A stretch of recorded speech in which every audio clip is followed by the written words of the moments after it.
एक दुकानदार किसी वस्तु को 14% लाभ कमाकर बेचता है।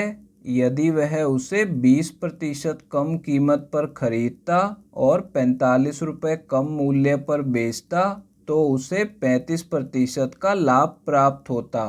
तो उस वस्तु का लागत मूल्य कितना है यह हमें बताना है दोस्तों इस सवाल को सॉल्व करने की आज मैं आपको बहुत ही आसान शॉर्ट ट्रिक बताने वाला हूँ। देखिए सवाल में क्या बोला जा रहा है कि एक दुकानदार किसी वस्तु को 14% लाभ कमाकर बेचता है। तो देखिए यहाँ पे पहले वस्तु का क्रय मूल्य हम 100 मान लेंगे, ठीक है। तो मैं इसे CP लिख देता हूँ ऊपर।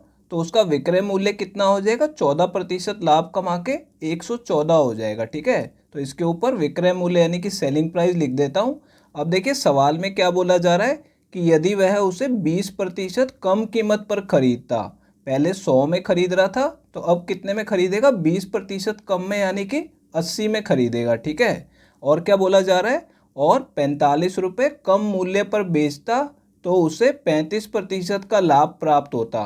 तो पहले आपको अभी इसे छोड़ देना है, ठीक है।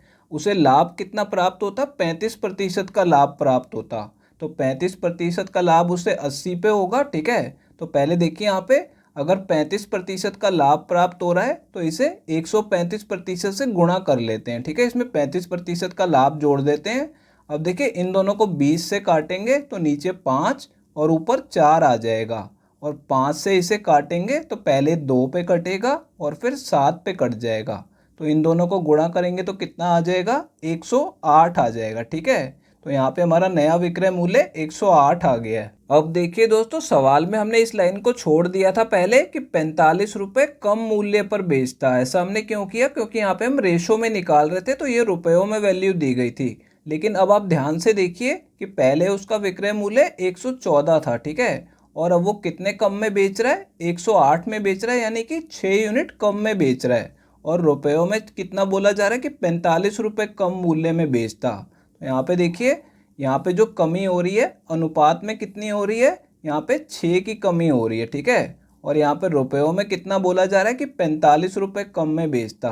तो यानी कि दोनों को हम आमने सामने लिख सकते हैं। और अब देखिए सवाल में क्या बोला जा रहा है कि उस वस्तु का लागत मूल्य कितना है। तो वस्तु का लागत मूल्य जब भी पूछेगा तो आपको 100 यूनिट की वैल्यू निकालनी होगी। तो देखिए 100 यूनिट की वैल्यू निकाल लेते हैं। पहले इसे 1 यूनिट बनाने के लिए 6 से भाग करेंगे और 100 यूनिट बनाने के लिए 100 से गुणा भी कर देंगे। तो इस तरफ भी 6 से भाग करेंगे और 100 से गुणा कर देंगे जैसे हमने इस तरफ किया है। अब देखिए इस तरफ 100 यूनिट आ जाएगा और इस तरफ काट के सॉल्व कर लेंगे। दोनों को 3 से काटेंगे, ठीक है। तो ऊपर 15 आ जाएगा और नीचे 2 आ जाएगा।